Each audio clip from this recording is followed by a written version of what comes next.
Hello, hello, hello. What up?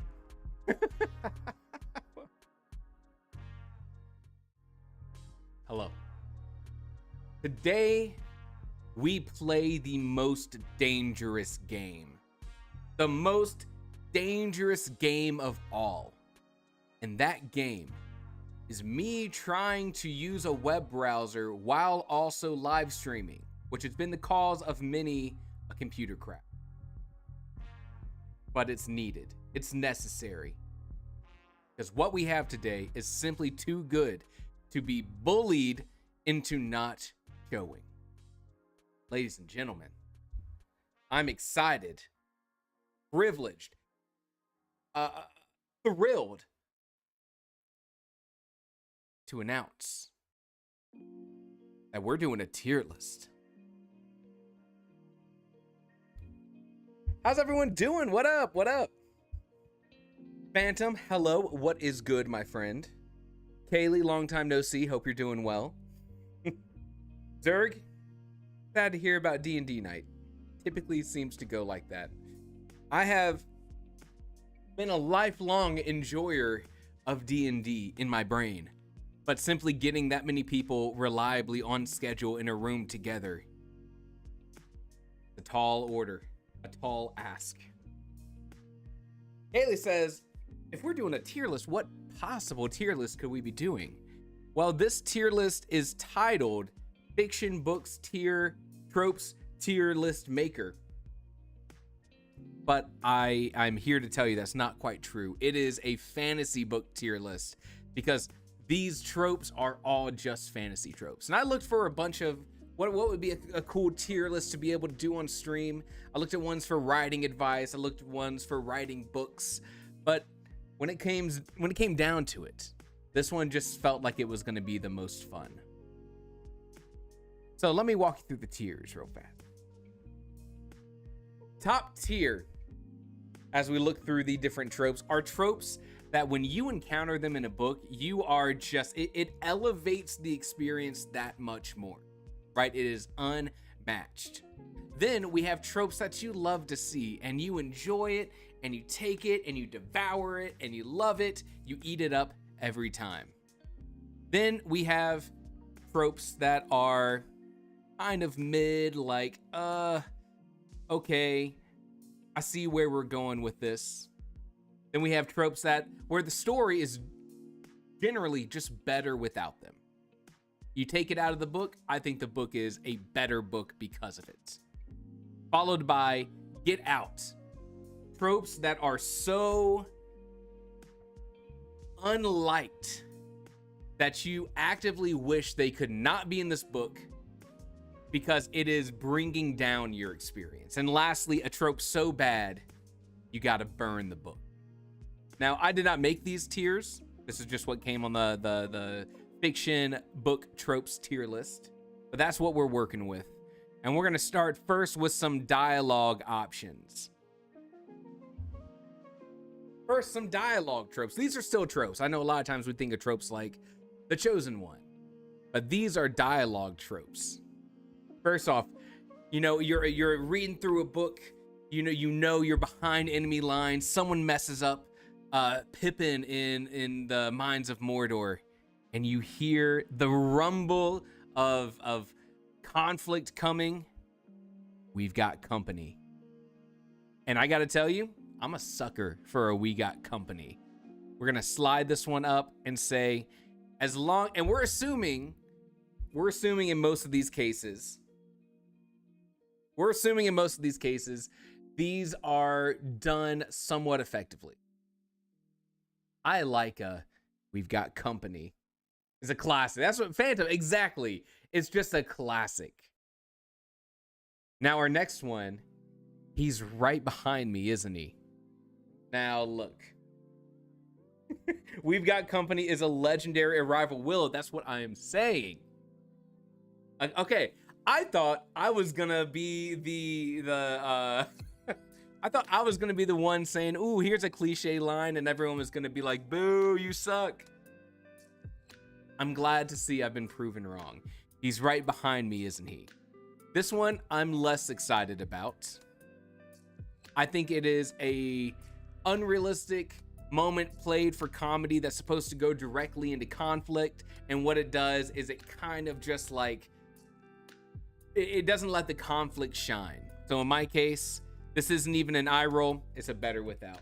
That being said, I do think it's funny. I just think it's better suited for a campy movie.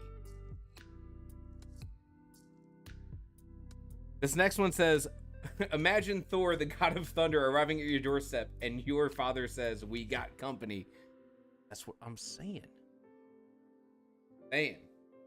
Unnecessary for most novels, but I like that one. The he's right behind me, isn't he? Not so much. Next up, wait, let me explain. And then they walk out of the room. I'm not sure what this one is, but I'm gonna just put it in burn because I'm not familiar with this trope.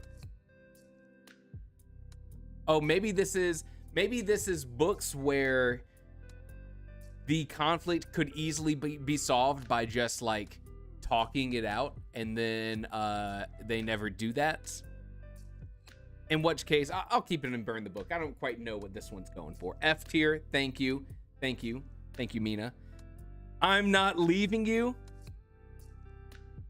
Go on without me. No, I'm not leaving you. You know what?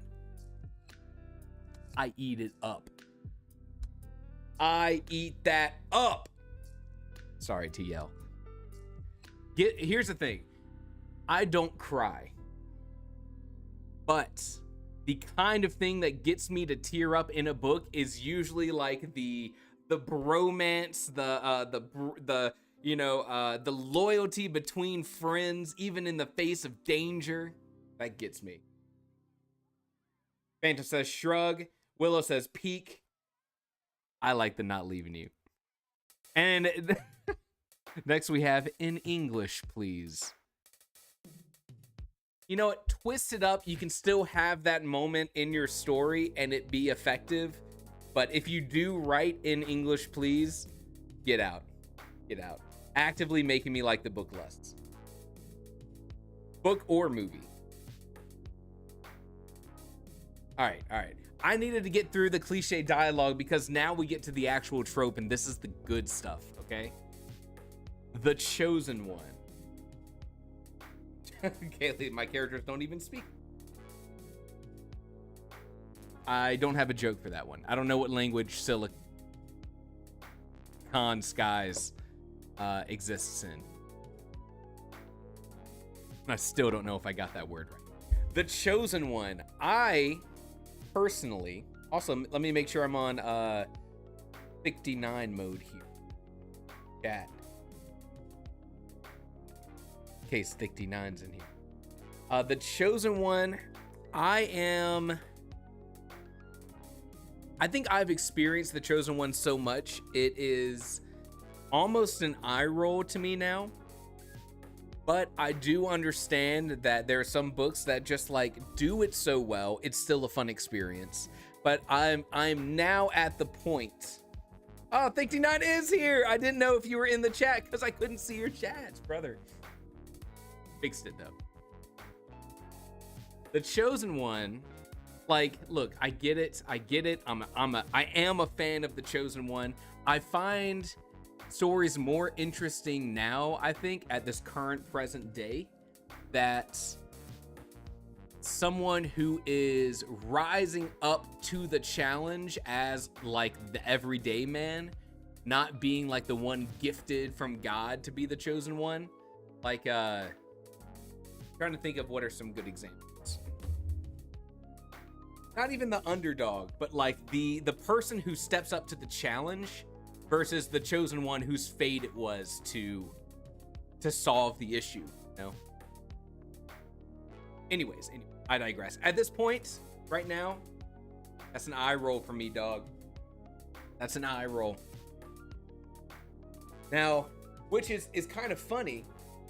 Haley says, oh yeah, I think a character is OP. The main conflict of the story needs to be something that they can't solve with strength alone. That's what I call the swashbuckler syndrome. Swashbuckler syndrome.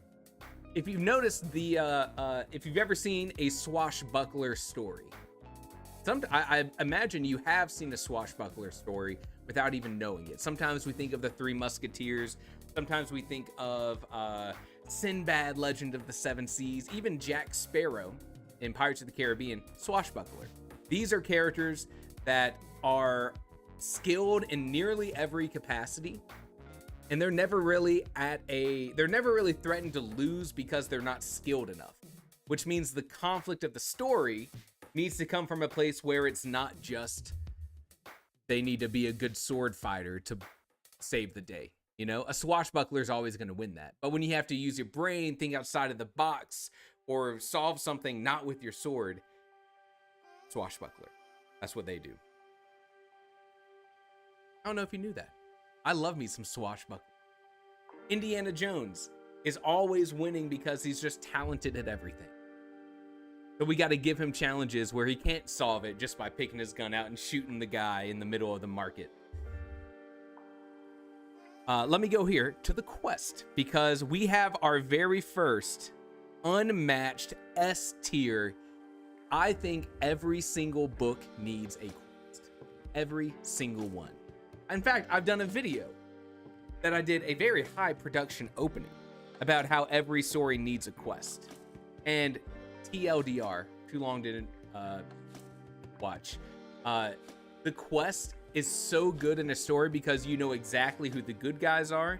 You're told exactly what the stakes are. You're told exactly where the characters need to go. You have all the information given to you, maybe not all at once, maybe all at once, to know what's on the line, what you need to do, and every misstep has weight behind it because you know exactly why that's such a big deal. I love quest. And I say you may see a quest and not even recognize it, though, like the swashbuckler thing, because a quest doesn't have to be we're out hunting down the Holy Grail. A quest could be, dude, where's my car? If I don't get my car, my parents are gonna flip out, right? That's a quest. We have our good guys, we're introduced to the bad guys, we know our objective, and then we slowly piece together how we're gonna get there. We understand when things go off track, we return to the path, we succeed, we fail. You have all the information. I still consider that a quest. Yeah, you didn't expect in a writing live stream someone dropping some dude where's my car lore. Let's keep going so we can get to writing today. The big evil dark lord, the big evil bad guy. I think I eat it up. I don't call it unmatched, but I think the quest and the big evil bad guy kind of go hand in hand. It's nice to have a bad person to focus on, a specific antagonist versus something being like a little vague. Sometimes I think the big evil dark lord, I've run into it multiple times now where there's like, here's the big force that's gonna, you know, in this case, destroy the world. And the biggest issue, in my opinion, is when we don't get to really be around that big bad character and see how big and bad they are until the last 10% of the novel. Like, I want that big dark lord to be present throughout the story so I get it, right? I've read a couple books where the big bad character is only faced in like the last 30 pages. Memory, Sorrow, and Thorn by what's his name? Who did Memory, Sorrow, and Thorn? Tad Williams, nailed it. And then also there's another book called The Priory of the Orange Tree, also had something like that. No spoilers. Oh, well, kind of. The orphaned main character. I don't eat it up, but I don't think it hurts the novel. Hey, it's Bra. Hello, hello. Orphans are so out. Laura says, if there's going to be a big bad guy, there should be a relatable, smaller, more human bad guy that acts like the active antagonist. Very true, and a great point. 100% agree. but I feel like the bad guy doesn't get to shine unless he's given time to shine. If you just tell me how bad he is, but I don't see him until the very end, I don't quite grasp it. But I agree with you. The orphaned MC, you know what? I'm okay with whatever. I feel no particular way about it. Secret royalty. Dude, I am so tired of the secret royalty trope. I'm so tired of it. Willow says, please keep it in. Zerg says, straight trash. Oh, man. I'm so tired. You know what? Specifically because Willow asked, I won't burn the book. But look, if we are in the final 10% of a book and all of a sudden you tell me our main character was actually the princess the whole time.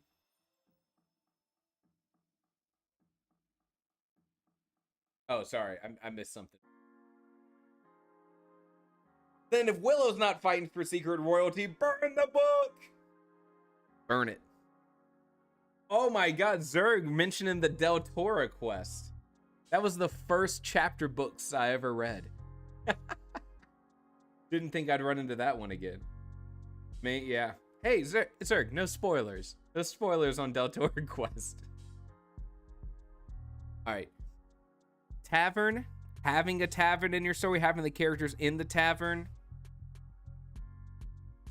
I kind of like it, but not enough to eat it up every time. Animorphs. You ever feel like the middle graphic of an Animorphs cover? That's me on a Monday. Thank you. Where's the laugh track on this? Put that in. Medieval Europe. I'm going to say that this is probably more in regards to the fact that ever since Tolkien, we've had decades of fantasy that are just vaguely medieval Europe. Also, yeah, I see what you guys are saying about the tavern. I like a scene with the tavern. I get that the opening of all your characters in the tavern, very cliche, like a D&D thing. I think I'm still in the eye roll section. Medieval Europe. Heron, I just wrote a tavern scene today. It's a supper club in Wisconsin. You get a pass. You get a pass. Not a tavern, supper club. Different thing. Tavern, supper club. Good. Now we got Mina saying Medieval Europe unmatched.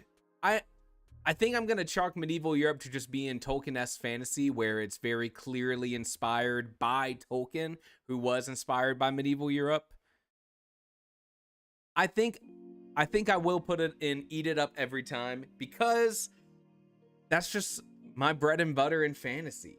I love the fact that this is being subverted in new and fun ways. M.L. Wong's The Sword of Kaigen, great example of taking something that's very fantasy and removing it from a medieval Europe point of view. Jade Empire, same thing. All of these good books that are coming out defying this and making something a little bit more interesting, but I still do like the medieval Europe. And Chicken Lover says not a fan of medieval Europe, and I totally understand that. Teen main character leading the rebellion. Teen main character leading the rebellion. Teen main character leading the rebellion. I think there's still a soft spot in my heart for a good rebellion story. A la Aragon, a la... How American do I sound saying a la? Like Aragon, like whatever Ryan Cahill's book is. Probably also in some way like Wheel of Time. I don't know. I don't love it enough to eat it up every time, but I appreciate it. I appreciate it. It tends to also have the main character be like a little bit more overpowered. And I think we've talked about that, seeing like the chosen one and being like, it only works if they feel like the chosen one. Not quite eat it up. I can appreciate it. I will still read it. And I love a rebellion story. That's doing a lot of heavy lifting. Love triangle. The love triangle. I do hate it when a protagonist is just unable to lose. That's that plot armor phantom. Absolutely. And Laura, I think you kind of hit the nail on the head. The teen leading the rebellion. We've seen it a lot since our... I think with the love triangle, here's the thing, it's like I very much understand where the love triangle is coming from. We like that drama. It's just very overdone and so often done not well. But we're assuming it's done pretty well. That's what we've done with a lot of these other things. I think I would rather see a complex, deep relationship explored in a book than to get the kind of flat drama from a love triangle. So I think it's better without. Build me a deep relationship where the conflict comes from that one relationship, and I'll take that over a love triangle any day. Better without. Fake dating.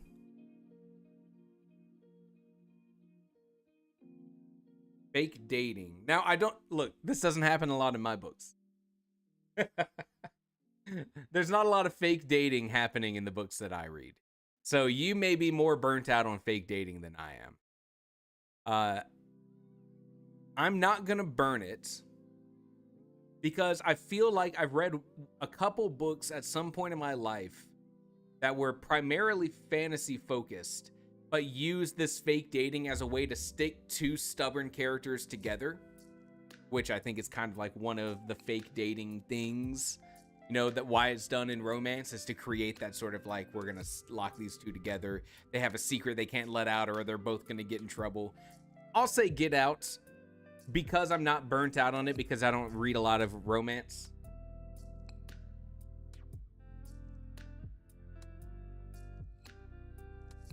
Oh my, we got a bunch of comedians in chat.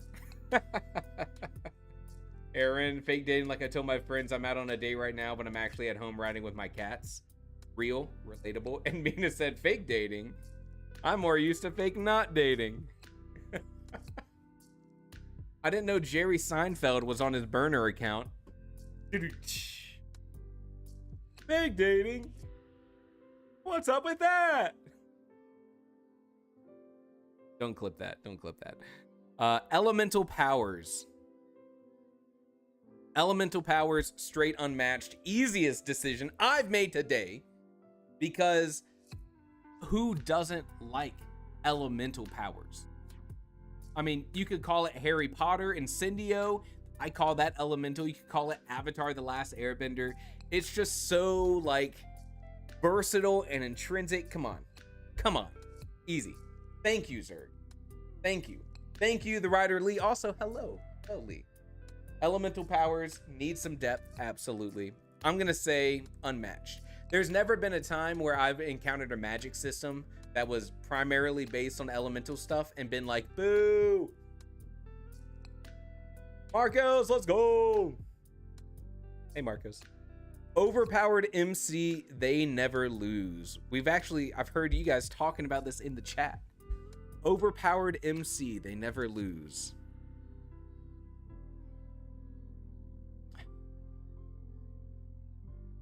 The thing is, I like a good power creep, you know? And we're assuming it's done pretty well.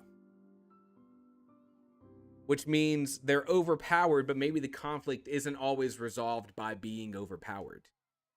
Like, yes, they are fantastic at using magic, but they need to break into this prison, and they're going to use some magic to get there, but they can't just snap their fingers and everything's resolved. They can still be overpowered and have conflict that's more than that.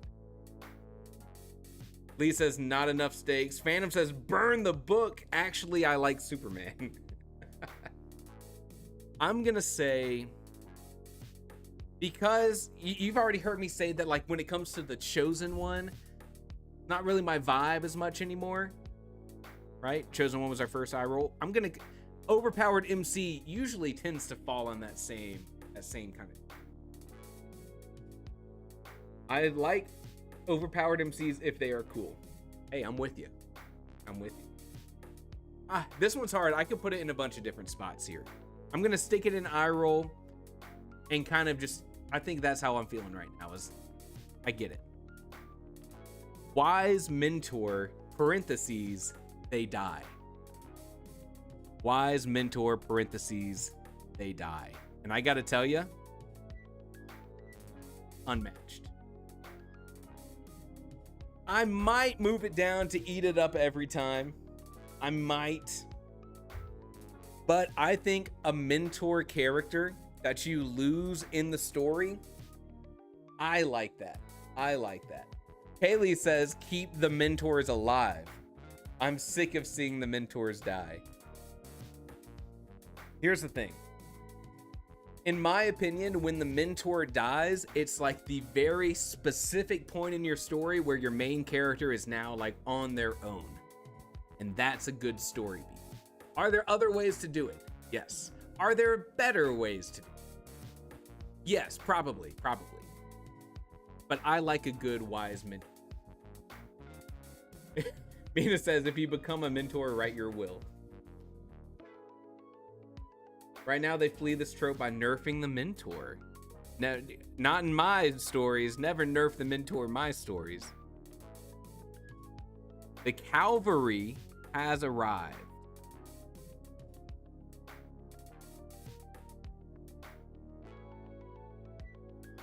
The cavalry has arrived. Okay, so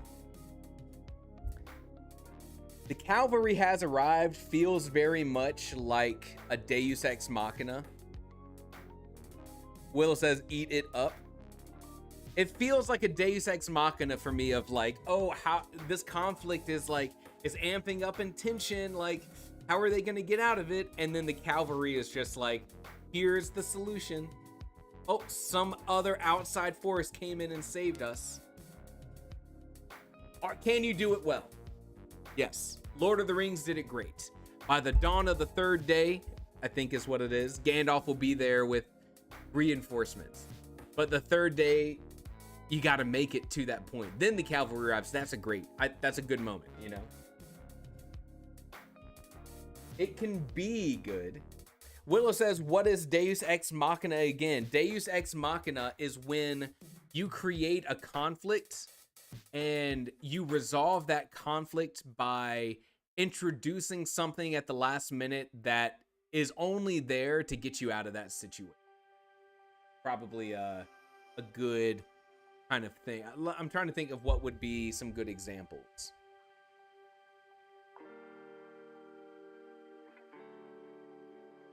If you can come up with a Deus Ex Machina example from a movie or book that we might all know, let me know.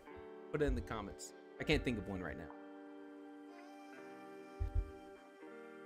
I see, though, we did have a lot of support.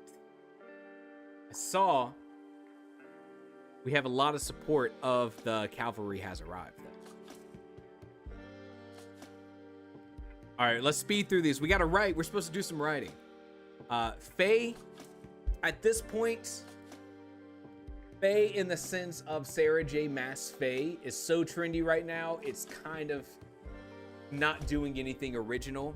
And because we are living in those days, I'm sort of eye-rolling and shrugging at Faye in general. But the good thing is, I'm probably affected less by it since I haven't read any of the Sarah J. Maas books or a lot of the other books that are pulling from that. So if I encounter Faye in a story I'm reading, at this point, it's like, hey, haven't seen a lot of this. But I think, yeah, Faye's probably an eye roll shrug for me at this point in time. Okay, Kaylee says same with the city. Tad Williams coded. Little Tad Williams reference in here. So good, such a good series. Enemies to lovers.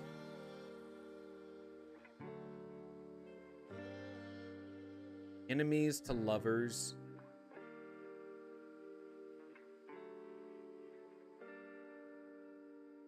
Enemies, this is a tough one. For me, I don't think it's burn it.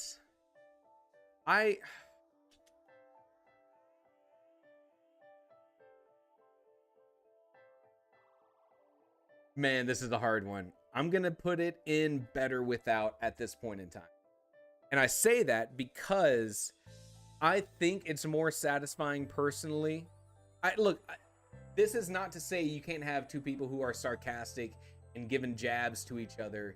But when I think of enemies to lovers, I think of these romance books that are like, this character, like, will kill our main character. And then that's the person that there's romance later. A la Iron Flame, anyone? Any Iron Flamers in chat is what I was gonna say, but that doesn't feel like a good name for that audience. Someone help me out here. Any let's move on. We stopped and ate some stale bread and hard cheese. I don't know what they're doing here. Zerg says, what the hell? What the hell? I don't know what they're talking about here. This kind of feels like the same thing as like a medieval Europe fantasy. I feel like if you have one, a lot of times you have this kind of thing. I don't mind, whatever. I'll eye roll, shrug it. Yeah, kind of like the tavern scene, which we have over here. I think I kind of like it. Whatever, doesn't bother me. Give me a good campfire scene. Give me some character development. Make someone feel like they might betray the group at a later point while they're eating hardtack and stale hard cheese. Main character wields a sword, preferably an ancient and powerful. Ladies and gentlemen, this is another easy call for me. I love the powerful, magical, legendary weapons. I don't know. There's just something special about our main character ideally going on a quest and getting that all-powerful weapon and us finally seeing what it can do. Mina says, shrug. That's okay. That's okay. I think the important thing here is that this doesn't solve all the conflict. But man, I do love that scene when someone gets that magic sword.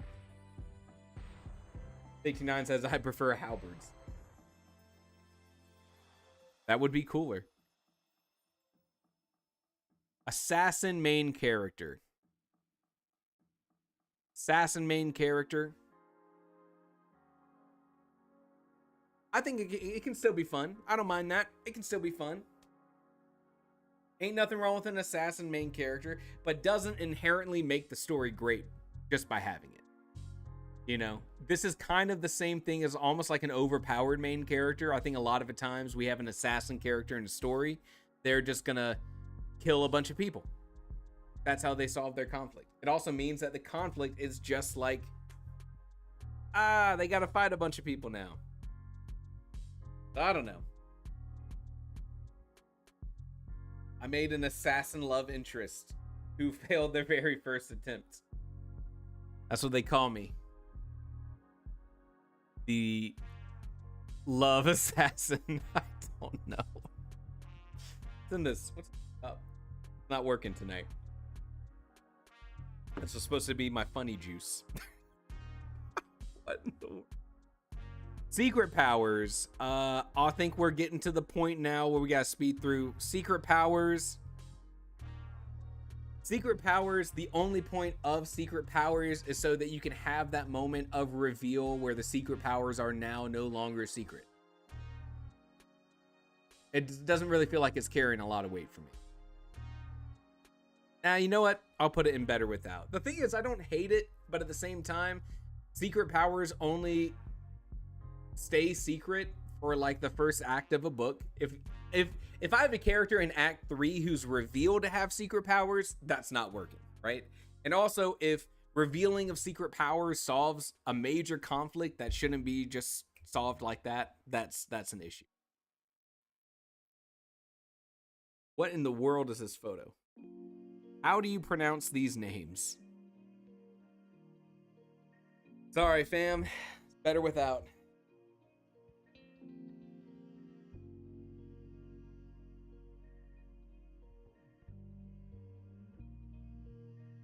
How do you pronounce these names? I'm gonna throw it in better without. Look, I get it. I read Malazan. Malazan's got all kinds of crazy names with all kinds of apostrophes and vowels, but you really have to earn the crazy names in your. Sorry, I'll allow one unspeakable name per book. 59 is typing in words that phonetically don't make sense.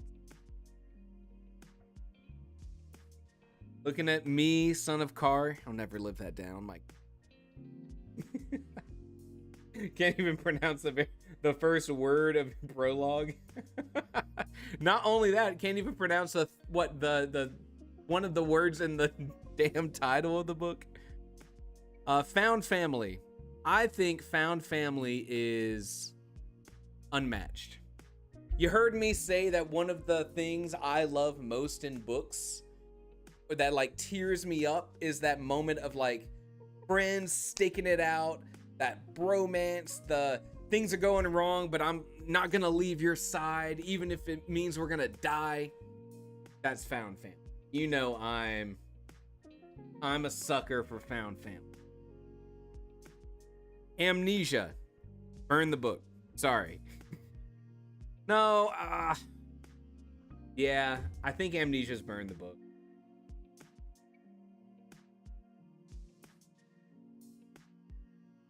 Ryder Lee, which one are you noping? Are you noping the Found Family? Brutal.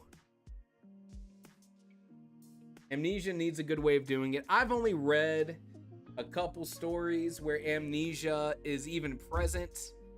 Part of it would eventually would turn out to be like one of the, you know, almost like an inciting incident, right? Here's a character who doesn't remember anything. Now we gotta go discover who they are, and that's gonna kick us off in this direction of the story. I don't know. I haven't really found a good one. Can someone... What is this trope? Every male character MC is 6'4" or taller.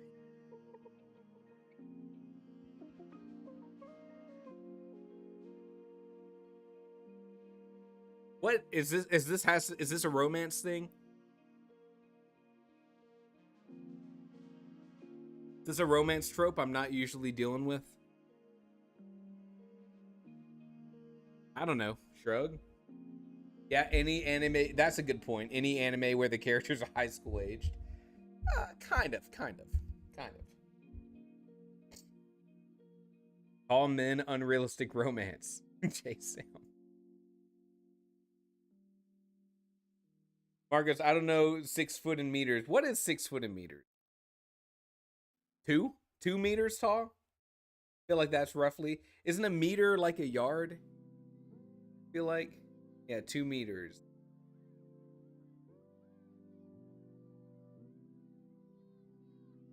I hope you feel better. Hope you feel better, Lee. No, not 2 meters. Meter is 100 centimeters. Crushing it today, Zerg. Force proximity.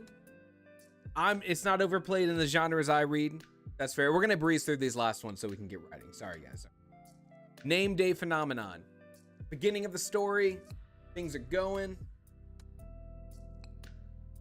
In this little fantasy village, on your 18th birthday or your 16th birthday, you have to go do this thing to prove you're an adult. That's the name day phenomenon.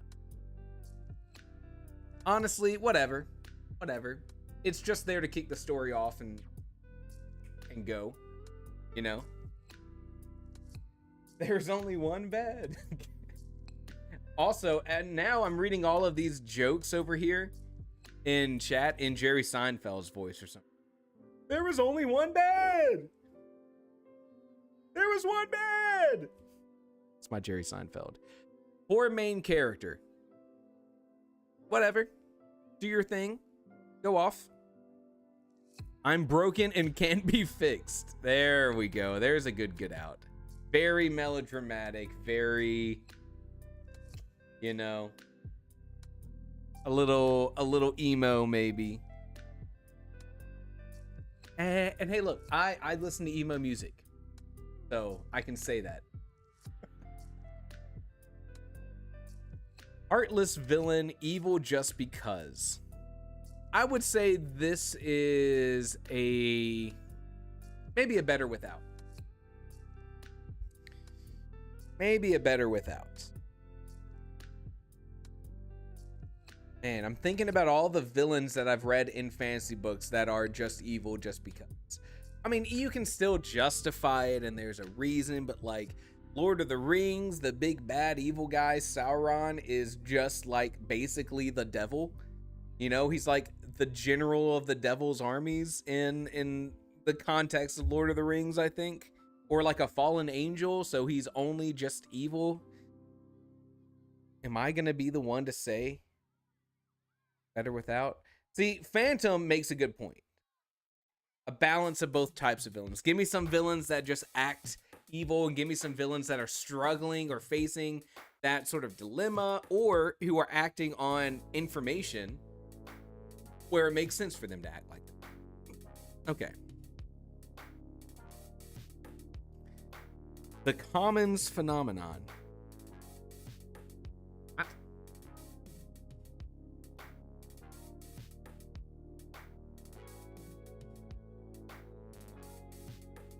Commons phenomenon. Okay, I'm gonna skip it until I can figure out what that might mean. All right, the Great Prophecy. I think I eat up the Great Prophecy. I think so.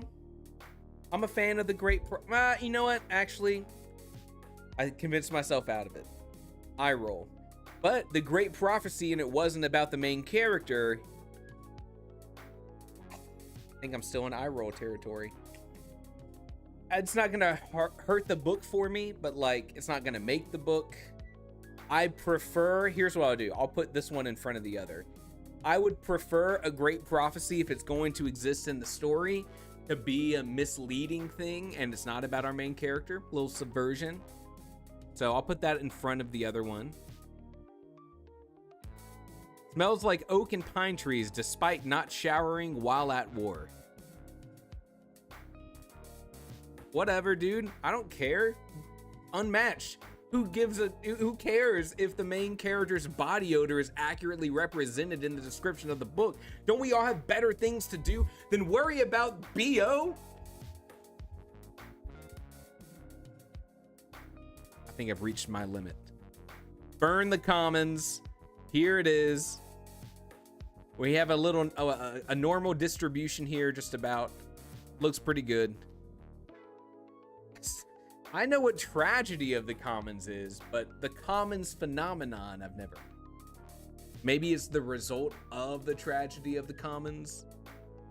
I don't know. Anyways, here's the tier list. That was fun. I think we have some work to do.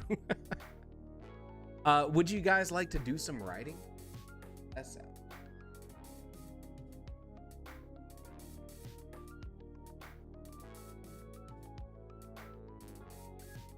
My prophecy is a misinterpreted distress signal.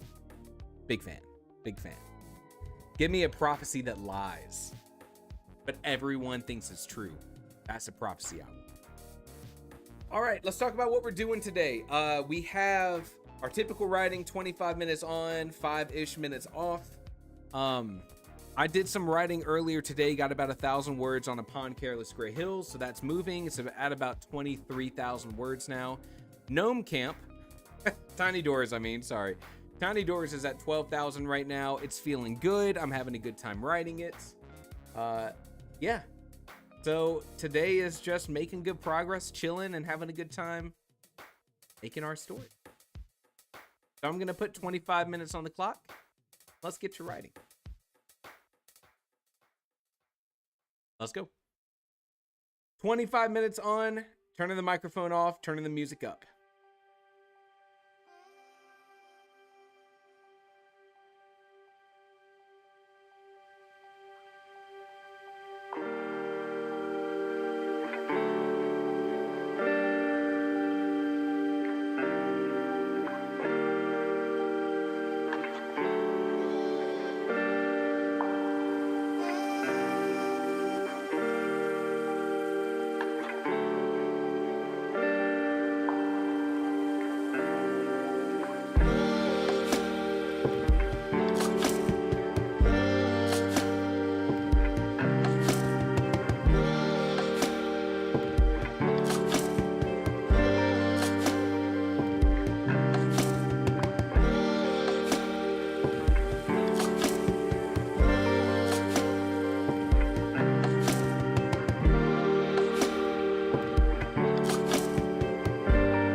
Writing sprint is done.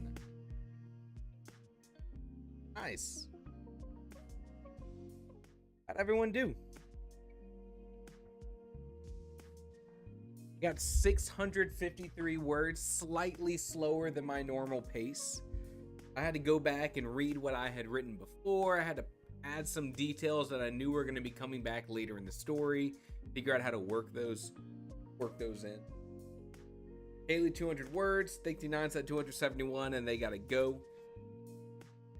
Phantom says, I intended to work on my next scene, but I ended up focusing on the overarching antagonist for the series instead. That kind of planning is pretty fun. Ariana 201 words, nice. Nice. Phantom, I find myself, there's two kind of big series that I've been planning for a while, and I find out that it's like it's pretty fun just sitting there planning things out for a series. It's easy to get lost in that for me personally. Ariana 200 words, Willow 551, woo, nice. Zurich says 377 sister-in-law's cat is staying with us, he distracted me. How dare he? How dare he? Call your sister-in-law and say, hey, you owe me 200 words. Tell them I sent them. I sent you. Aaron said, next sprint, I'll be writing a fart joke scene. I'm a literary genius. Hey, that makes two of us. Put that trope in, what was the top tier? It was something. Put it up there.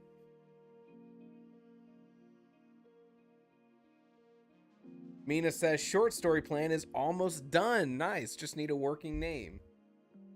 Unmatched. Thank you, Aaron. Thank you. All right. Some good progress. Good progress. I think unmatched gas. Oh no. You've discovered my nickname from high school. Thank you. All right. I think today's the kind of day, since we had so much fun early on, that we just like keep rolling.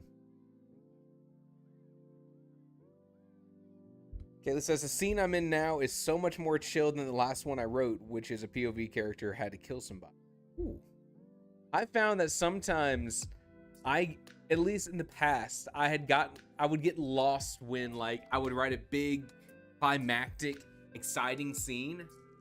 I wouldn't know what to do next because anything I wrote felt like it was going to be boring or something. Eventually I fixed that, but in my head that was something I was struggling with. Maybe I'm the only one. All right, let's just keep rolling. Mina, gonna head to sleep. Take care. Thanks for joining us. 25 minutes on the clock. Music's coming up. You know the deal. I'll see you after.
Wow, Jeff, thank you so much.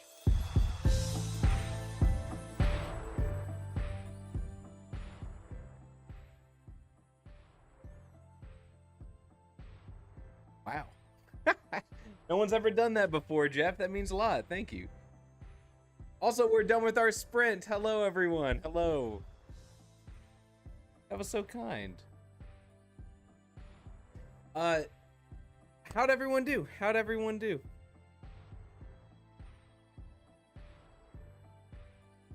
Jeff Wag, hero in the chat. Hero in the chat. I think that thing, I have to go back and listen to it. No one's ever done it before, so my laptop was muted. At least there's 0 words, 1 pot of cheeseburger mac and cheese. Let's go. Let's go. Willow, 450 words. Nice, nice, good progress. Derg around 320. And Jeff, I'm happy because I thought I lost an entire book, but I found it. Jeff, I'm so glad to hear that because I saw your message in the live stream earlier today. And after we finished our sprint, I went to go send you a message on Zoom. There's something you can do as an admin there. To ask what you meant by that, because I thought I could help, but you had already left out. So I'm glad you found it. And now we can use that motivation. You know what? You just missed 1 day of sprints. 1 day of sprints, not so bad. Cheeseburger mac and cheese is worth 1,000 words. I would argue it's even worth more than that. Regular mac and cheese already worth 1,000 words. Throw in some meat and ketchup. What else is in cheeseburger mac and cheese? Breadcrumbs. At least 2,000 words. Ariana, 338 words. Love it. Good progress. Good progress. Pickles. Interesting. I don't know if I've ever had cheeseburger. Though when I was a kid, I put ketchup on my mac and cheese. And kids will just eat ketchup no matter what. Also, who here remembers that really weird era of like mid to early 2000s where they started selling like blue and purple ketchup? Bring that back. Jeff says, how often do you do these things? I do these live streams every weekday throughout the month of November, just like I'm doing those for Writing Gate live streams. So it is a November thing, but every weekday I'm doing that 1 hour over there and 2 hours over here. And you caught us right at the last 20 minutes. Willow, I missed that. Does anyone really miss the colored ketchup? It's a little unsettling, right? Yeah, Jeff, you know where to find us. It's I don't know what time zone you're in. I'm in Central Time Zone, so it is 6 to 8 each evening, each weekday. So it is 2 hours following the conclusion of those earlier lives. Also, I just finished a fun scene where the bully girl gets stabbed. Woo! Everything okay, Willow? I feel like that should be an evil smiley face. All right, yeah, Jeff, you're in the same time zone. So yeah, hey, if you're looking for more places to write, I don't quite advertise the live streams that I do here over on the Pro Writing Aid Nov ones. Because I think they have their own writing sprint that happens around the same time. So I don't really want to poach people during my sprints. But hey, we're here. You found it. You found the secret. You found it. All right. Zerg Minch's worm. Classic. Came here of my own free will. And hopefully, hey, now you got your story. Maybe tomorrow you can do some writing, do some sprinting with it. Speaking of, because we got such a late start today with writing, I thought that we might end with a shorter sprint and just use the rest of that time and make some good progress. But before we do that, I wanted to ask you guys, not about ketchup, even though there's plenty we could say about ketchup, like what's the proper spelling of ketchup? That would be a good one. Does brand name matter when it comes to ketchup? I digress. Well, it says I got 1,000 words. I got to get at least 1.5 thousand. Look, I'm here to try to make that happen.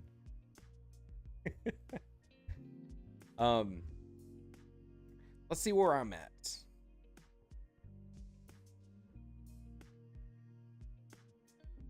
See, I'm at 1,200 words, 13,300 total. I think I could end at least at 1,500, right there with you. Oh, we can do it. I used to be a ketchup research assistant. Put that on the resume. I feel like there's like a non-compete. If you're a ketchup research assistant, there's no way you can work in the mustard industry. That's all the jokes I got for ketchup. So, all right, all right.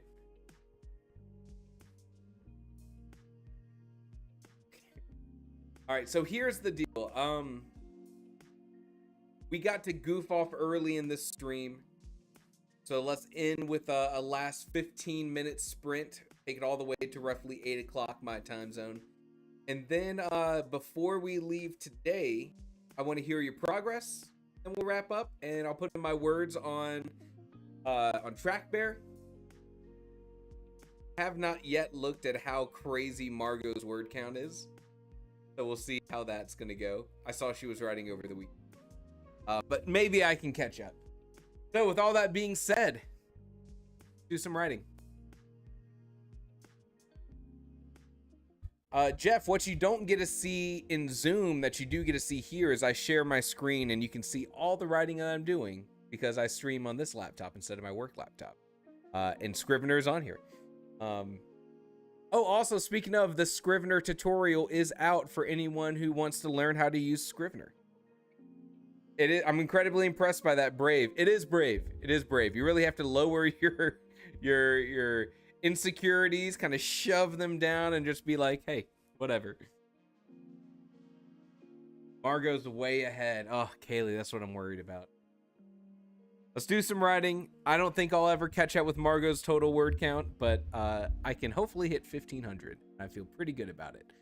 So 15 minutes on the clock. Imagine it says 15. And I'll see you after. Do it.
wrapping up this short last writing stream sprint.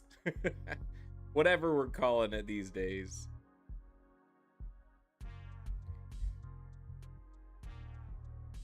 Dude, did you hit goals?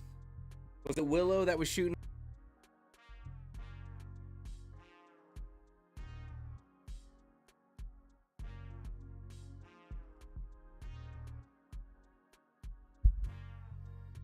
Willow 250, Zerg 319.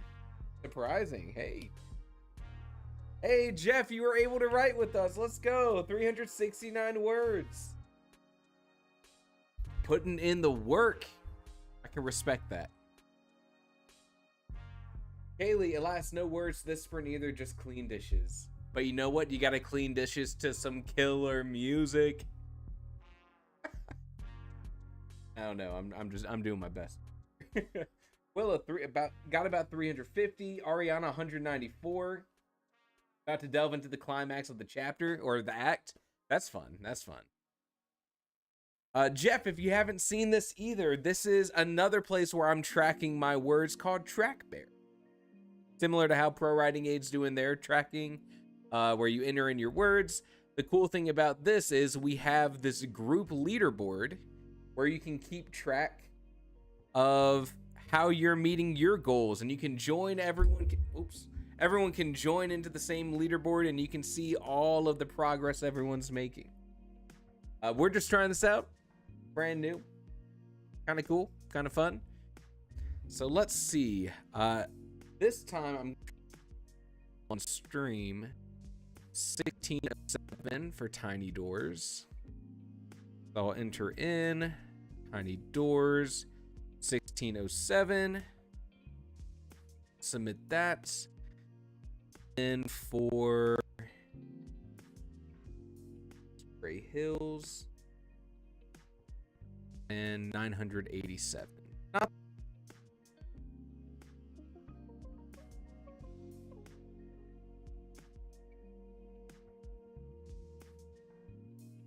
easy to type, I'll tell you that. Okay. How can you sign up, Jeff?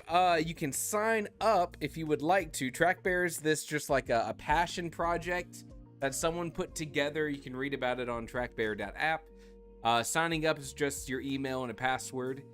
They don't bombard you with emails or anything. It's a really lightweight project. And then in our Discord, I don't know if you've used Discord before, Jeff.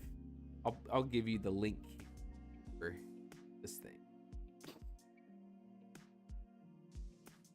Where are you? Maybe I can do it. We have this link you can just paste in. And then you can join the board. Simple as that.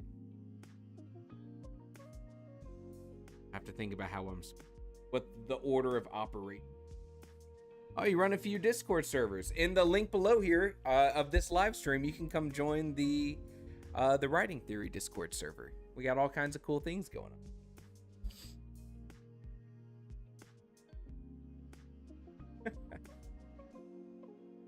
Chicken Lover, I'm not sure how many words I got because I write by hand and it takes a while to count. Very true. But I did get past a bit of dialogue I was stuck on. I'd call that a win. Chicken Lover, are you writing? Also, I always feel it cracks me up when I directly talk to you, Chicken Lover, because the name makes me laugh when I'm like, Chicken Lover, here's the deal.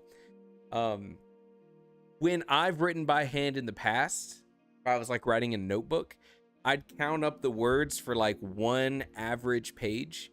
And then I'd say like, okay, that was like 130 words.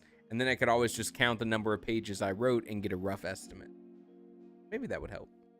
If you even want to keep track of your words. And also, Chicken Lover, if you still, I saw you're already in the, you're in the leaderboard, right? I was going to say, because it looks like you're already counting your things, you could also set a goal for one of your projects for how many hours you want to and keep track of it that way and never even have to bother me. I get so much satisfaction out of counting each word. Hey, you put in the work. Get that satisfaction. That's what I'm saying. All right, all right. Sounds like we made some good progress today. Yeah, we were a little gratuitous on our fun tier list at the beginning, but sometimes I need that burst of energy at the beginning of a live stream, and that carries me all the way through. Tomorrow, we'll not spend 40 minutes on promises. Thanks for hanging out. I had a good time, and I'm looking forward to doing it tomorrow. If you haven't joined one of the Pro Riding Aid live streams, if that time works for you, consider it. It is much more structured. We just do 2 sprints. And then you can always join these 2 as well if you really want to. We have a lot more fun. These ones are a lot more chaotic. I mean, you know how it is. But anyways, I'm glad you made some good progress on your stories, and I hope to see you later this week, whenever that is. Enjoy the rest of your night. Have a great time, and I'll see you then. Take care, everyone. Should I end this with something poignant? A